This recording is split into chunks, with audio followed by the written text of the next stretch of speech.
Hey, what's up, everybody? Back with another Fair Shake review. And today we're going to be talking about Tory Lanez Chixtape 5. Now, this is my first Chixtape. It's not my first Tory project that I've listened to.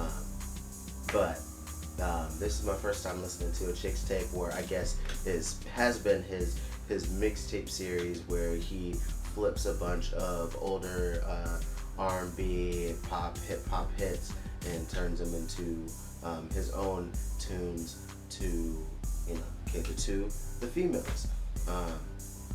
And whether it be him singing or rapping, but mostly singing, I'm expecting. As I went through it, I was like, yo, dude is very, very talented, because he was able to create this story kind of throughout the album of I guess this girl Jaleesa that he was with. He's coming back in town in whichever section in Canada, I think Toronto,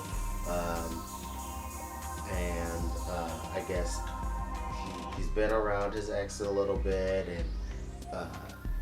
and apparently, since they're not really together, he ends up coming across this bad female that he wants to go ahead and be around, even though apparently, as you find out throughout the project, maybe I shouldn't spoil it,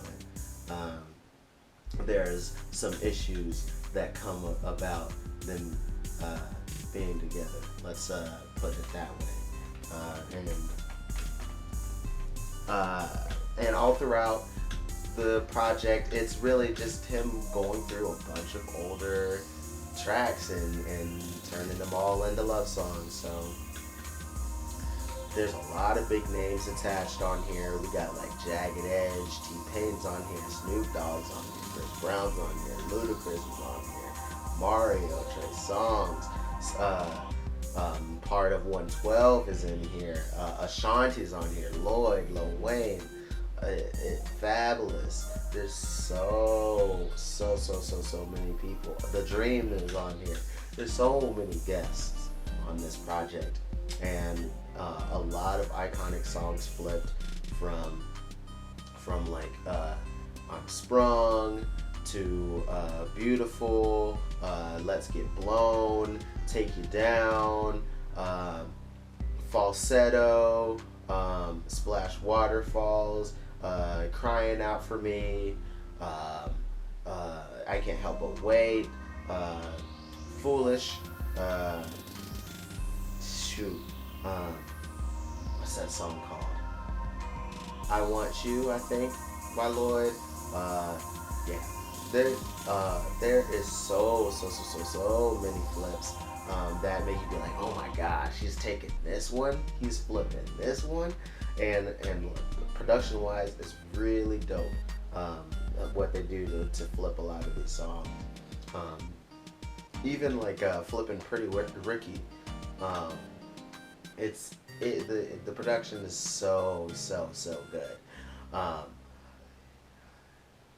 But Tory Lanez, man. So his songwriting isn't bad. His songwriting is not bad. Like, he's actually a pretty decent songwriter. And I thought this ever since I listened to the previous project.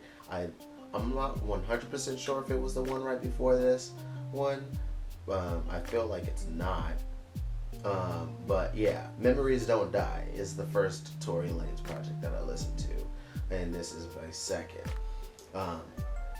But with Memories Don't Die, I quickly realized, oh, I really love it when he raps, especially like when he was doing that whole rap battle back and forth with Jordan Lucas. I was like, dope, that dude can rap and he's good at it.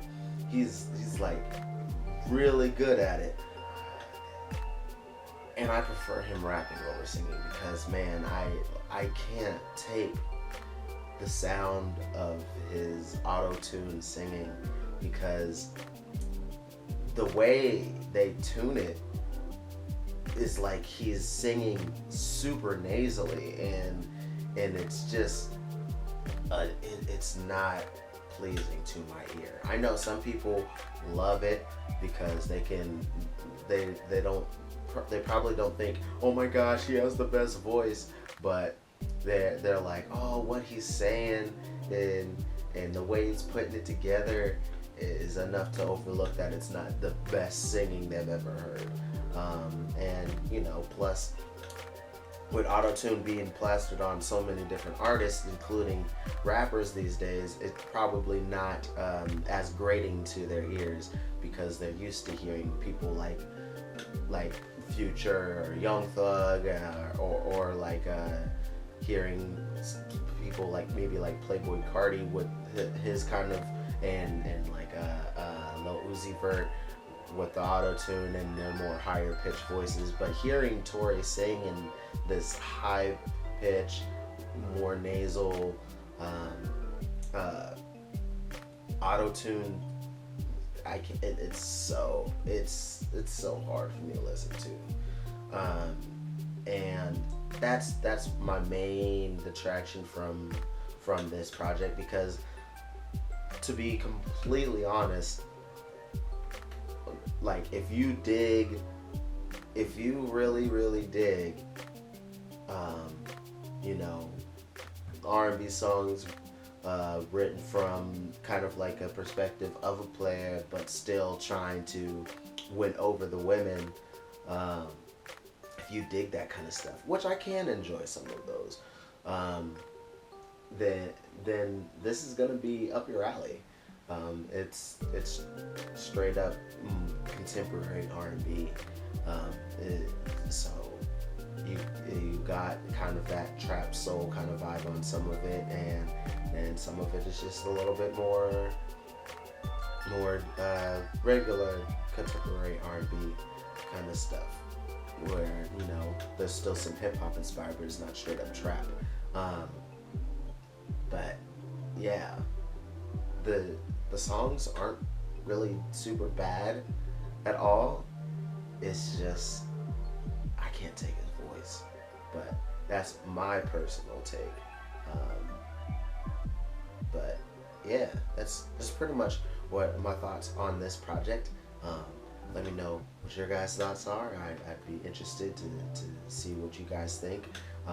To be honest, I am personally most enthralled by the production because of it's taking a lot of nostalgia and revamping it for the music scene these days. So it's always interesting to hear what people can come up with out of these older songs.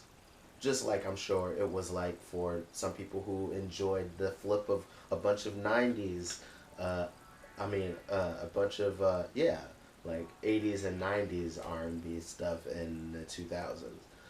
So sometimes it works, sometimes it doesn't, and then it could be interesting to see what new ideas can come from sampling the past. But anyway, yeah, I'm done ranting now, or explaining my points. Not really a rant, but much love, peace, threes.